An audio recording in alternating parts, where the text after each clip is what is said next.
warahmatullahi wabarakatuh. Perkenalkan, nama saya Bapak Dirman Hadi Saputra. Kebetulan pada tahun ini saya mengampu mata pelajaran kerja bengkel dan gambar teknik. Pada pertemuan ini kita akan membahas namanya peralatan-peralatan yang ada di dunia industri dan yang ada di bengkel kita. Yang pertama adalah penggunaan alat. Kemudian kita lihat di situ ada kunci ukuran tetap dan kunci ukuran tidak tetap. Yang membedakan adalah skrup di bagian paling ujung. Kalau yang namanya tetap ini tidak bisa dirubah, sedangkan kalau ukuran tidak tetap ini bisa kita ubah-ubah.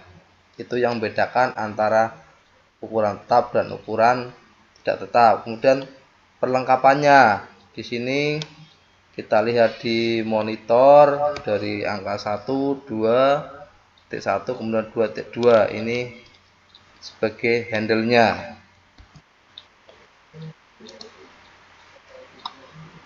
Berikutnya cara penggunaannya.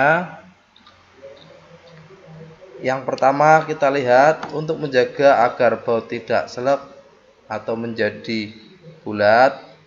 Di sini ini kunci, ini namanya kunci tetap. Jadi begitu dimasukkan dalam sebuah baut, ini tidak ada celah sama sekali. Ya. Kalau ini ada celah, otomatis kita penggunaannya yang salah, tidak pas, tidak sesuai.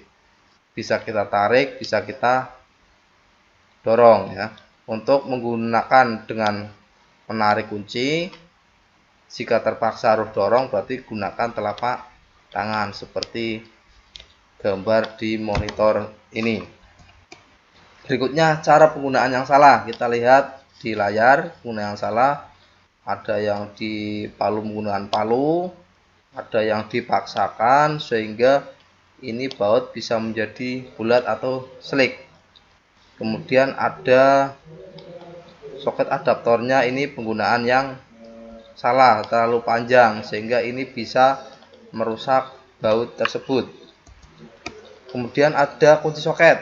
Nah, kunci soket di sini ada yang besar, ada yang kecil. Ini ada ukurannya besar dan kecil. Bisa dilihat di monitor ada dua model mulut kunci soket, ada yang segi 6, ada yang segi 12 ya, terlalu banyak ini, segi 12, segi 6.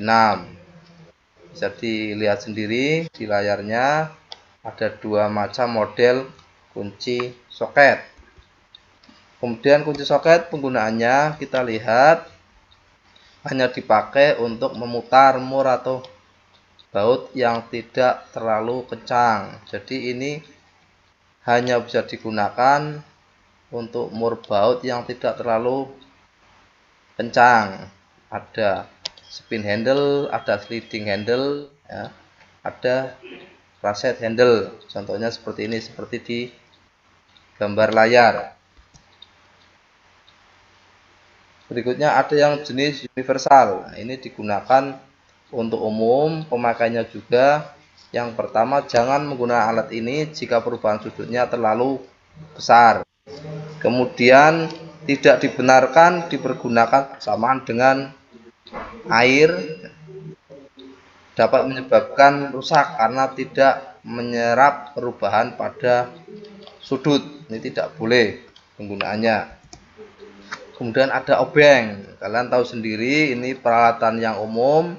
Obeng kita bagi menjadi dua, ada yang minus, ada yang plus. Kita lihat di layar monitor ini, skrunya ada yang minus, ada yang plus.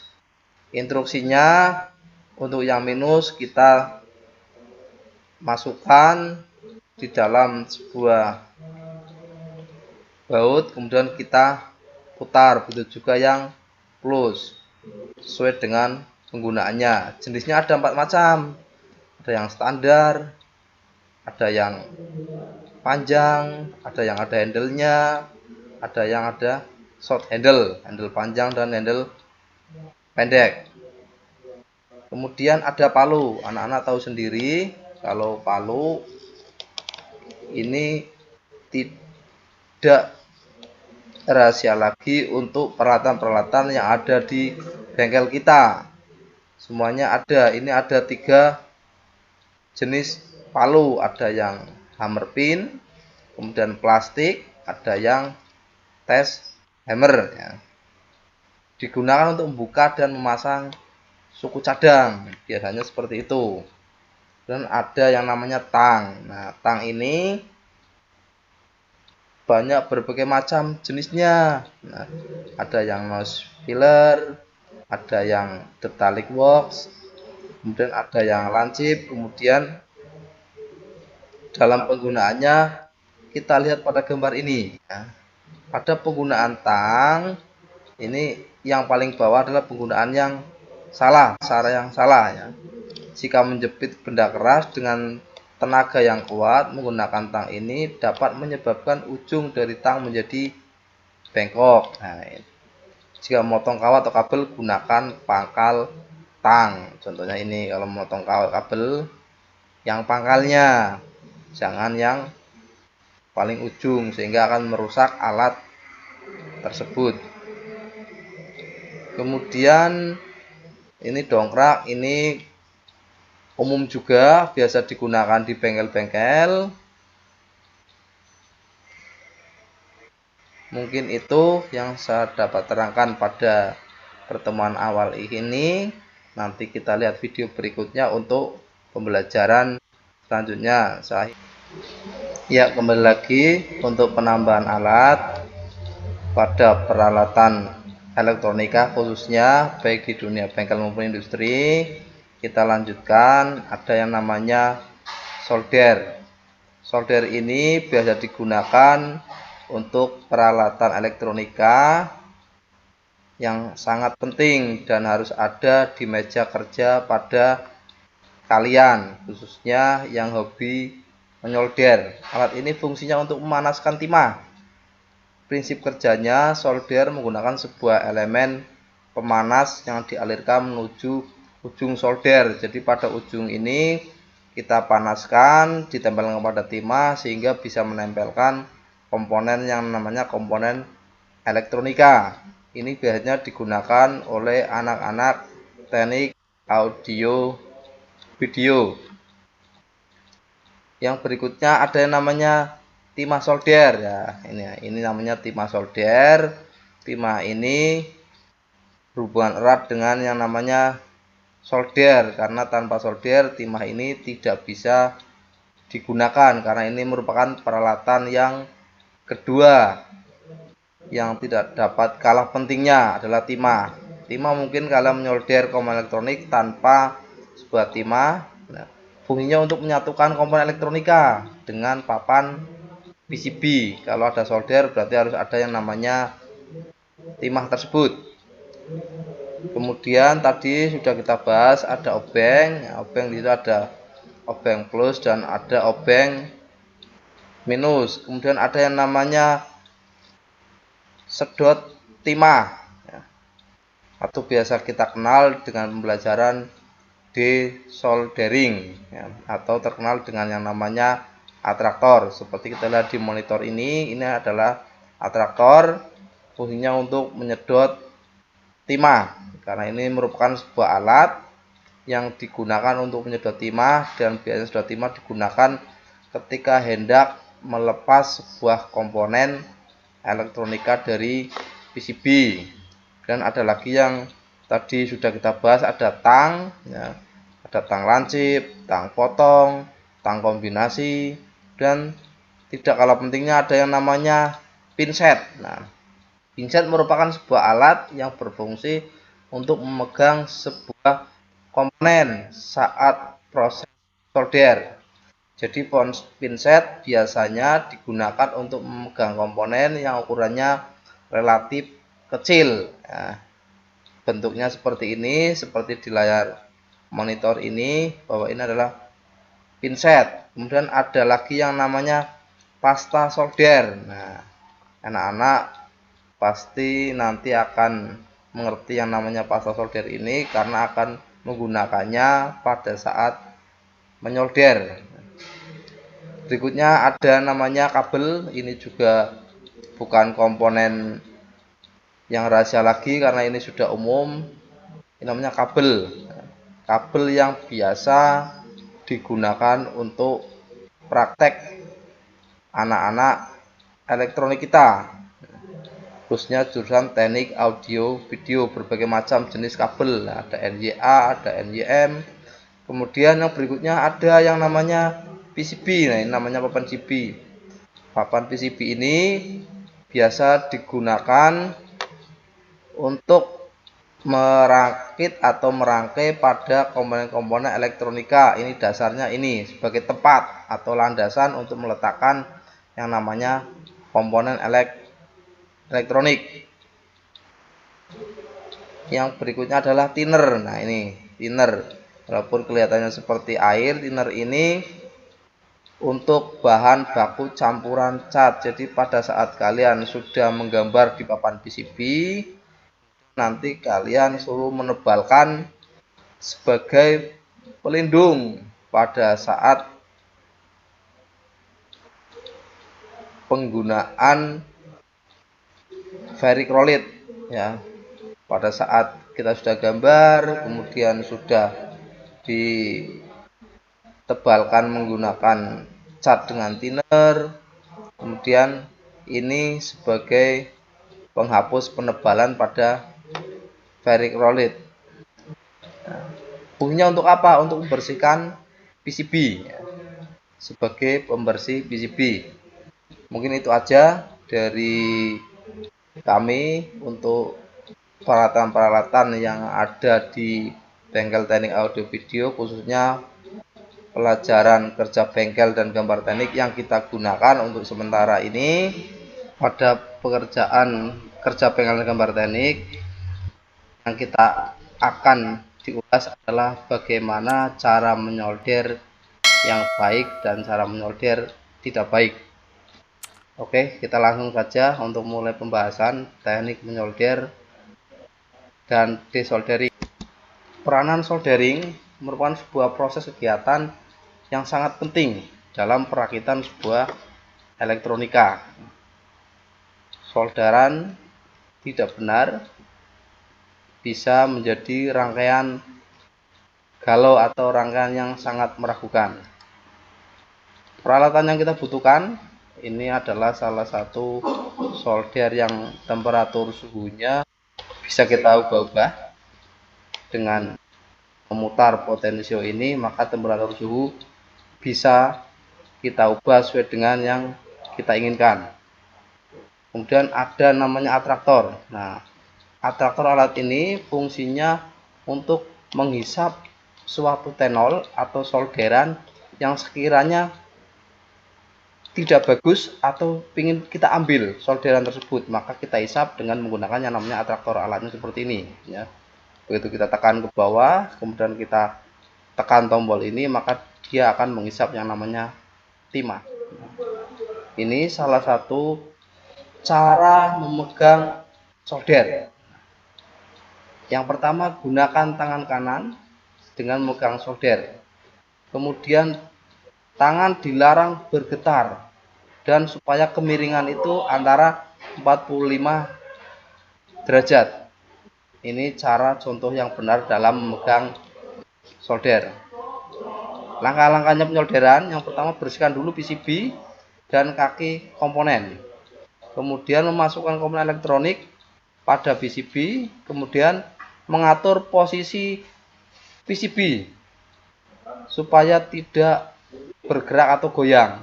Kemudian memanaskan PCB dan kaki komponen. Berikutnya menambahkan timah pada titik solderan, berarti antara timah dengan pucuk suatu solder ketemu sehingga terjadi timah menjadi meleleh sehingga bisa dipanaskan dan merekat pada sebuah komponen. Nah, ini cara memegang timah menggunakan tangan kiri, ya. Sekitar 2 cm dari ujung timah. Jangan terlalu mepet, terlalu pucuk, nanti bisa terbakar atau tersengat oleh solder tersebut. Kemudian posisi solderan dengan timah. ini diibaratkan solder, kemudian ini kaki komponen, kemudian ini adalah timah atau tenol. Pada saat solder menempel pada sebuah komponen, di sebelah kiri ada timah yang ditempelkan pada ujung solderan, sehingga timah tersebut menjadi panas, sehingga ini akan merekat pada sebuah komponen. Urutan penyolderan agar solder memenuhi standar, perhatikan.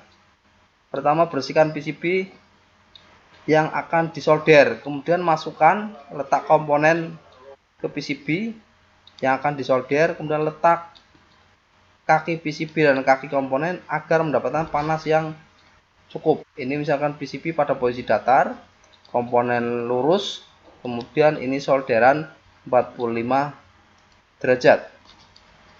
Contoh pada monitor di samping, ini adalah timahnya, ini soldernya, ini kaki komponennya.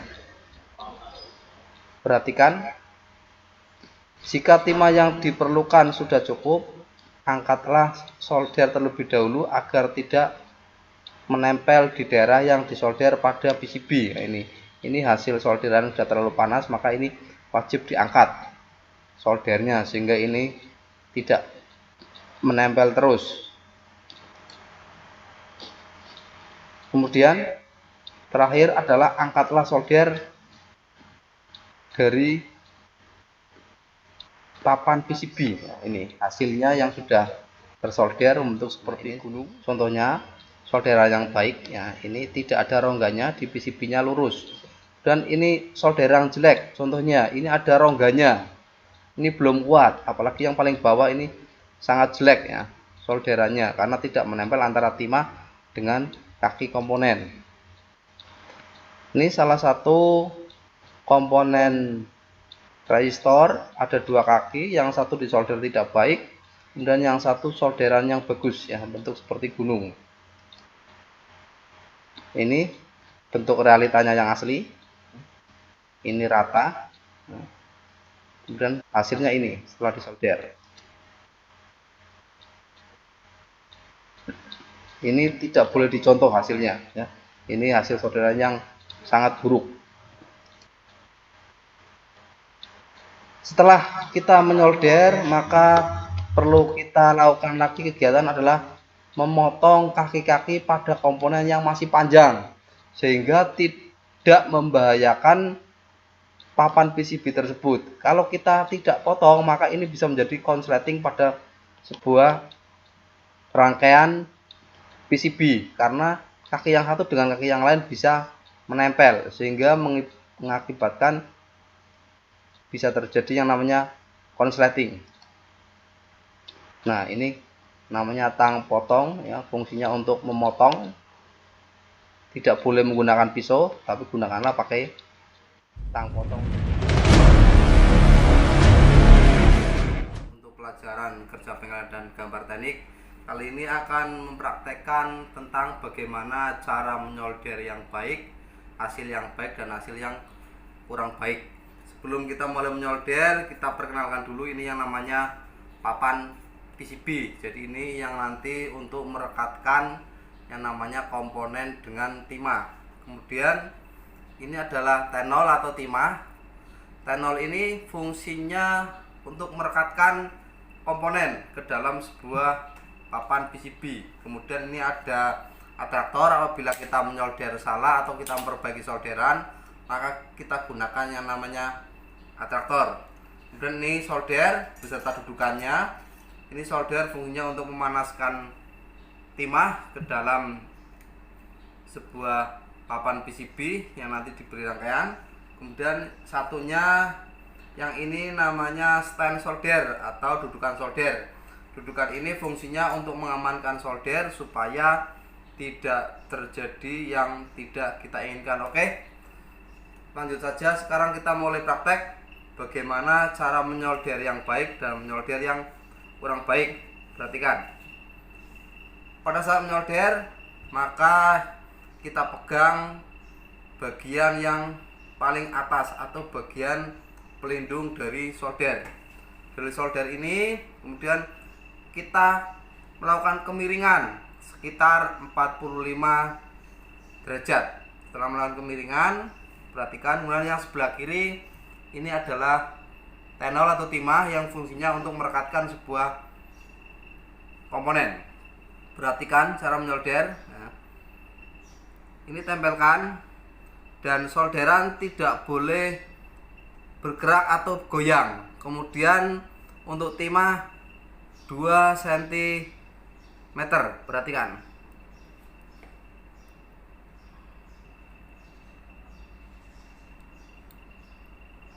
Ya, ini salah satu bentuk solderan yang bagus. Hasilnya seperti gunung dan ini solderan yang matang. Kemudian sebelah sini, ini salah satu solderan yang kurang baik. Karena apa? Ini masih ada celah rongga-rongga pada sebuah PCB rangkaian elektronik. Kalau yang bagus seperti ini, 1, 2, 3, ini misalkan. Ini salah satu hasil dari solderan yang bagus, membentuk seperti gunung. Sekian praktek untuk teknik kerja bengkel dan gambar teknik. Sampai ketemu di lain kesempatan. Saya akhiri, wassalamualaikum warahmatullahi wabarakatuh.